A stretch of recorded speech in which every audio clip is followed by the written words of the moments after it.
Baik, Assalamualaikum warahmatullahi wabarakatuh.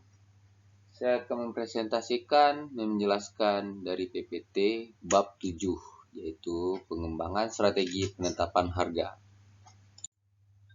Kita masuk ke pendahuluan, yaitu menetapkan harga atau jasa bukanlah hal yang mudah bagi produsen yang menghasilkan barang atau jasa.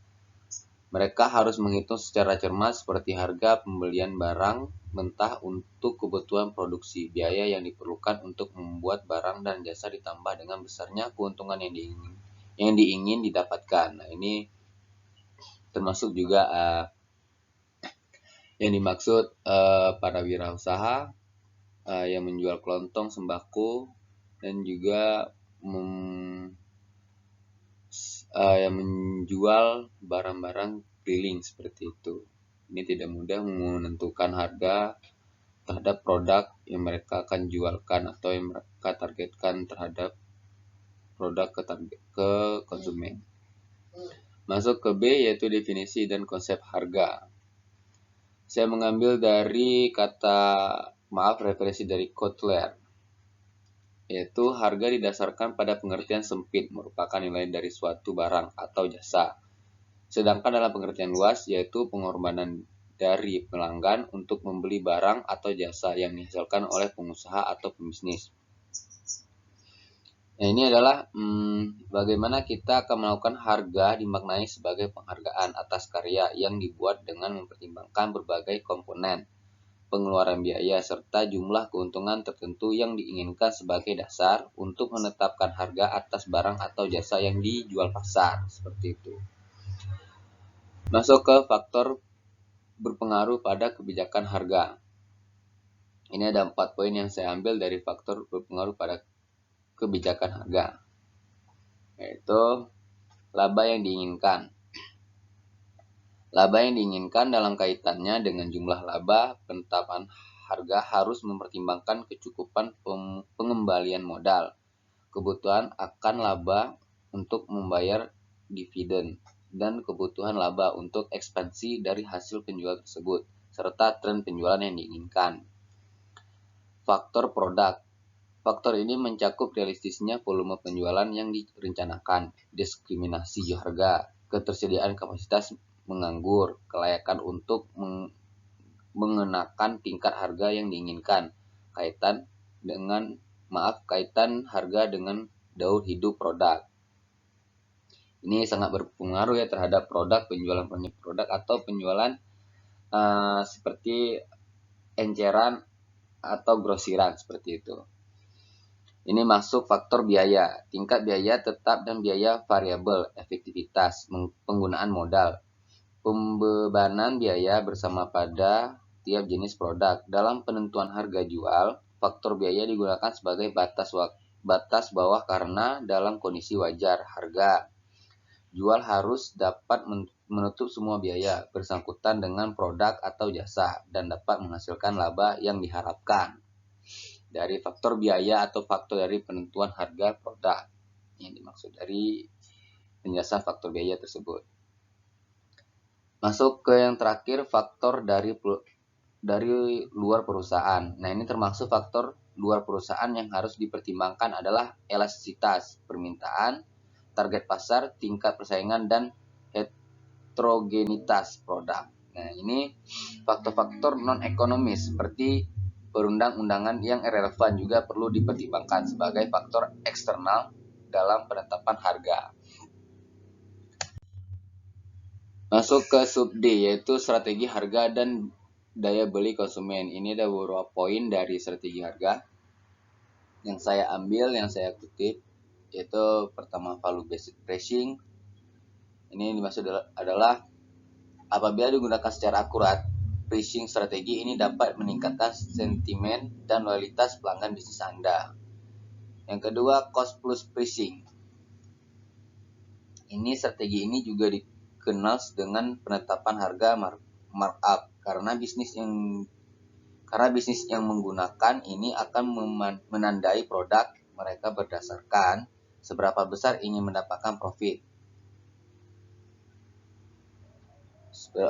atau keuntungan. Ini untuk menerapkan metode ini Anda perlu menambahkan persentase tetap ke biaya produk Anda.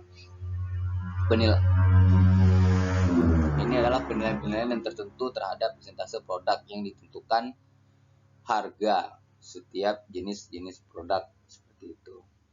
Masuk ke skimming pricing. Ini adalah metode yang dilakukan dengan menetapkan harga setinggi mungkin untuk produk baru dan kemudian menurunkan harga seiring waktu karena produk tersebut menjadi semakin tidak populer. Nah, ini tergantung terhadap bagaimana produk yang sudah awal kita jual atau awal yang pertama dilihat dan tiba-tiba keluar yang terbaru. Mungkin dari faktor dari lebih unggul atau lebih mutunya lebih bagus. Nah, seperti itu. Ini masuk ke 4 dynamic pricing. Nah, ini strategi penetapan harga produk ini dikenakan dengan penetapan harga lonjakan, penetapan harga permintaan atau penetapan harga berdasarkan waktu. Sederhananya ini adalah penetapan harga fleksibel ya, di mana harga akan berfluktuasi berdasarkan permintaan pasar dan konsumen. Ini gimana tergantung terhadap pasar. Pasar yang dimaksud ini adalah pasar masyarakat ya, yang dimaksud itu gimana pasar masyarakat harganya meningkat, nah meningkat juga harga produk yang akan kita jual seperti itu. 5. Compensation based pricing. Nah, ini dalam hal ini pelaku bisnis tidak memperhitungkan biaya produk atau permintaan konsumen mereka. Sebaliknya, bisnis menggunakan harga kompetitor sebagai tolak ukur untuk menetapkan harga. Seperti itu. Premium pricing. Penetapan harga ini pada dasarnya berfokus pada nilai yang dirasakan dari suatu produk daripada nilai aktual atau biaya produksi yang dikeluarkan. Yang ketujuh, high-low pricing. Ini perusahaan awalnya akan menjual produk dengan harga tinggi, lalu menurunkan harga ketika produk mengalami penurunan dalam relevansi tertentu. Ya, mungkin terhadap waktu-waktu tertentu atau terhadap yang lagi sedang booming seperti itu. Diskon dan promosi menjadi bagian dari high-low pricing. Strategi ini adalah salah satu strategi terhadap high-low pricing ini untuk menjadi sehingga tidak heran apabila ada beberapa orang yang menyebut strategi ini dengan penetapan harga diskon agar produk yang kita jual tidak terbuang sia-sia atau rugi seperti itu. Masuk ke project based pricing. Ini strategi ini membebankan biaya tetap per proyek.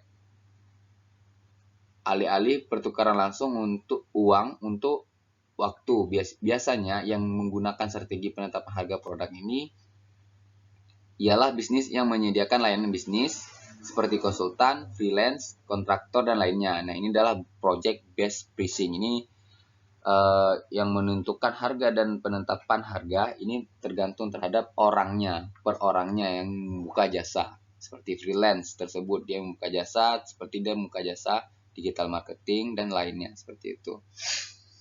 Yang terakhir, bundle pricing. Ini seperti namanya, penetapan harga ini dilakukan dengan cara menawarkan 2 atau lebih produk atau layanan secara bersama-sama dalam satu harga.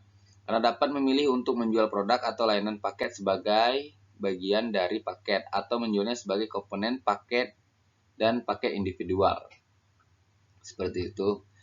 Baik, kita masuk ke sub E, dampak penetapan harga terhadap minat beli konsumen. Ini singkat aja saya akan jelaskan. Harga seringkali dikaitkan dengan kualitas. Konsumen cenderung untuk menggunakan harga sebagai indikator kualitas atau kepuasan potensial dari suatu produk. Menurut Umar Dalam Widyaningrum di tahun 2011 menyatakan bahwa produk dengan harga yang lebih murah, fasilitas yang mudah didapatkan, dan murah akan lebih diminati masyarakat. Nah, perusahaan yang mampu meluncurkan produk dengan kualitas yang baik maka akan meningkatkan minat beli konsumen, termasuk juga kuantitas terhadap produk seperti itu. Ini juga saya ambil dari referensi Kotler dan Armstrong di tahun 2003.249.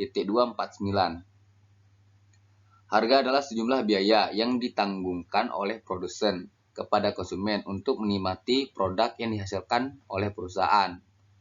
Ya, seperti itu terhadap bisnis produk atau penetapan harga produk yang dilakukan oleh pembisnis. Baik, kita lanjut. Baik, sekian penjelasan dari PPT saya. Lebih dan kurang saya mohon maaf. Terima kasih. Assalamualaikum warahmatullahi wabarakatuh.